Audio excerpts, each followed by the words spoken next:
രാഷ്ട്രീയ വിവാദങ്ങളും അമ്മയിലെ പ്രശ്നങ്ങളും മറ്റെല്ലാ വിഷയങ്ങളും സിനിമാ ലോകത്തെ പ്രശ്നങ്ങളും എല്ലാം ചർച്ച ചെയ്തുകൊണ്ട് വർത്തമാന ലോകത്തെ വാർത്താ മാധ്യമങ്ങളെല്ലാം നിറഞ്ഞു നിൽക്കുകയാണ്.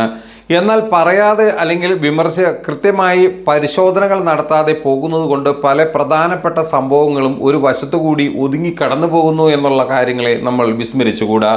കാരണം കേരളത്തിൻ്റെ ആഭ്യന്തര വകുപ്പ് പിണറായി വിജയൻ്റെ പോലീസ് നടത്തിയ വലിയ ഒരു നീക്കത്തെക്കുറിച്ചുള്ള കാര്യങ്ങൾ ഇവിടെ പരാമർശിക്കാനാണ് ആമുഖമായി ഈ കാര്യങ്ങൾ പറഞ്ഞത്.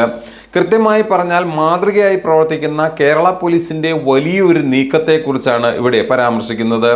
കേരളത്തിൻ്റെ അതിർത്തിക്കപ്പുറത്ത് രാജ്യത്ത് തന്നെ ആദ്യമായി മയക്കുമരുന്നിൻ്റെ നിർമ്മാണ കേന്ദ്രത്തിൻ്റെ പ്രവർത്തനം ഇല്ലാതാക്കിയിരിക്കുകയാണ് പിണറായി വിജയൻ നേതൃത്വം നൽകുന്ന ആഭ്യന്തര വകുപ്പ്. അത് കൃത്യമായി പറഞ്ഞാൽ കേരള പോലീസ്. ഹൈദരാബാദിലെ സിന്തറ്റിക് മയക്കുമരുന്ന് നിർമ്മാണ കേന്ദ്രം കണ്ടെത്തി ഉടമസ്ഥനെ അറസ്റ്റ് ചെയ്തിരിക്കുകയാണ് കേരള പോലീസ്. 2024 ജൂലൈ 2 തൃശൂർ സിറ്റിയിലെ ഒല്ലൂർ പോലീസ് സ്റ്റേഷൻ പരിധിയിൽ MDMA കൈവശമുണ്ടായിരുന്നയാളെ പോലീസ് പിടികൂടിയതോടെയാണ് ഈ സംഭവത്തിൻ്റെ തുടക്കം. ഇയാളെ ചോദ്യം ചെയ്തതിൽ കൈവശമുണ്ടായിരുന്നതിന് പുറമെ 2.5 കിലോ മയക്കുമരുന്ന് താമസ സ്ഥലത്ത് നിന്നും പോലീസ് കണ്ടെത്തി. തുടരന്വേഷണത്തിൽ ഇയാൾക്ക് മയക്കുമരുന്ന് നൽകിയ 3 പേരെ അന്വേഷണ സംഘവും തൃശൂർ ലഹരിവിരുദ്ധ സേനയും ചേർന്ന് ബംഗളൂരുവിൽ നിന്ന് അറസ്റ്റ് ചെയ്യുകയും ചെയ്തു. മയക്കുമരുന്ന് ഹൈദരാബാദിൽ നിന്നാണ് എത്തിച്ചതെന്ന് ഇവരിൽ നിന്ന് കൃത്യമായിട്ട് കേരള പോലീസിന് മനസ്സിലായി. മയക്കുമരുന്ന് ഇവർക്ക് നൽകിയയാളെ ഹൈദരാബാദിലെത്തി അന്വേഷണ സംഘം പിടികൂടുന്നതിന് മുമ്പ് ആഭ്യന്തര വകുപ്പ് മന്ത്രിയും അതുപോലെ തന്നെ ആഭ്യന്തര വകുപ്പ് മന്ത്രിയായ പിണറായി വിജയൻ്റെ അടക്കം പ്രത്യേക ശ്രദ്ധയിൽ ഈ വിവരങ്ങൾ പെടുത്തുകയും മുഖ്യമന്ത്രി DGPയും അടക്കമുള്ള വിഭാഗം പ്രത്യേകമായി യോഗം ചേർന്ന് ഇക്കാര്യത്തിൽ ഒരു ആലോചനകൾ നടത്തിയ ശേഷമാണ് വലിയ തോതിലുള്ള ഒരു ഓപ്പറേഷൻ അതിർത്തി കടന്ന് കേരള പോലീസ് നടത്തിയത്. മുഖ്യമന്ത്രി പിണറായി വിജയനിൽ നിന്നും കിട്ടിയ ഉറപ്പിൻ്റെ ഏറ്റവും വലിയ പിൻബലത്തിലാണ് അതിർത്തി സംസ്ഥാനങ്ങൾ കടന്നുള്ള ഒരു ഓപ്പറേഷന് കേരള പോലീസിനെ നയിച്ചത്. കൃത്യമായ നേതൃത്വം കൊടുക്കുമ്പോൾ നടക്കുന്ന ചില പ്രക്രിയകളാണ് ഇത്. അതായത് അന്വേഷണ സംഘം പിടികൂടി ഹൈദരാബാദിലെ കേന്ദ്രത്തിലെത്തി തന്നെയാണ് ഈ പ്രതിയെ പിടികൂടിയത്. ഇവിടെയുള്ള മയക്കുമരുന്ന് നിർമ്മാണ കേന്ദ്രത്തിൻ്റെയും ഉടമയുടെയും വിവരവും ഈ പ്രതിയിൽ നിന്ന് തന്നെ ലഭിച്ചു. ഹൈദരാബാദ് കക്കാട്ടുപള്ളി നരസിംഹരാജുവിൻ്റേതാണ് മയക്കുമരുന്ന് നിർമ്മാണ കേന്ദ്രം എന്നുള്ള വിവരവും പോലീസിന് ലഭിച്ചു. ഇയാളെ അറസ്റ്റ് ചെയ്യുകയും ലഹരിമരുന്നിൻ്റെ നിർമ്മാണ കേന്ദ്രം പോലീസ് കണ്ടെത്തുകയുമാണ് ആദ്യം ചെയ്തത്. വ്യവസായ എസ്റ്റേറ്റിൽ പ്രവർത്തിക്കുന്ന ഫാക്ടറിയിൽ വൻതോതിൽ മയക്കുമരുന്നാണ് ഉൽപ്പാദിപ്പിക്കുന്നതെന്നും കണ്ടെത്തി.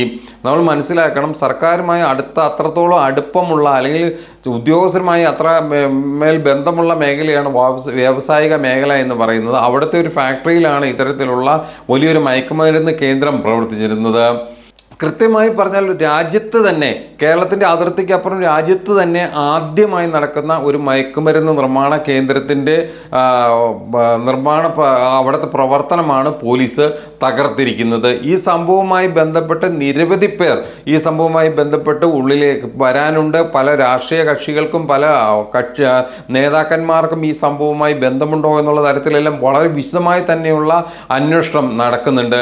അതായത് ഈ കൃത്യമായി പറഞ്ഞാൽ റീജിയണൽ ഫോറൻസിക് സയൻസ് ലാബിലെ തൃശ്ശൂരിലെ റീജിയണൽ ഫോറൻസിക് സയൻസ് ലാബിലെ സയന്റിഫിക് ഉദ്യോഗസ്ഥരുടെ സഹായത്തോടെ ലാബിൽ നടത്തിയ പരിശോധനയിൽ MDMA നിർമ്മിക്കുന്ന രാസവസ്തുക്കളാണെന്ന് പിടിച്ചെടുത്ത സാധനം എന്തൊക്കെയാണെന്ന് പോലീസിന് മനസ്സിലായി.